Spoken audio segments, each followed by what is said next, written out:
This video talked about someone having a curse placed on her by her father's bloodline before she was born, and it showed up with an umbilical cord wrapped around her neck. So someone asked, if your client came in with such powerful healing abilities, why wouldn't she already be immune to a curse like that? Here's the thing.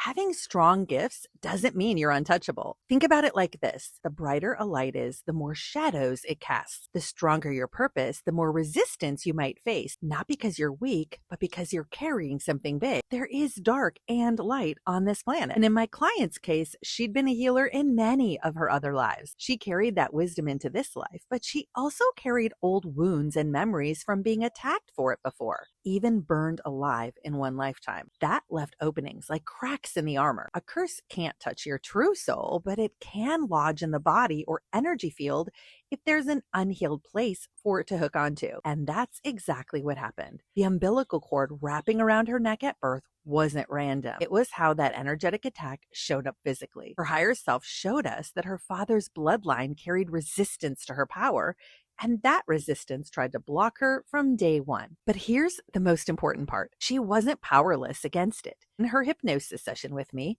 her higher self went back to the moment of the curse, surrounded the womb with protection, and cleared the stagnant energy that had been feeding it. Once that was gone, she could finally access her full abilities without interference. So the answer is, you can have incredible healing gifts and still carry vulnerabilities. Doesn't mean you're weak. It just means you came here to grow stronger by clearing them. Here's something you can try. Close your eyes, take a breath, and ask the wisest part of yourself, your higher self, where have I believed I'm powerless? And how can I strengthen that now? Trust whatever image or feeling comes. That's how the process of healing begins.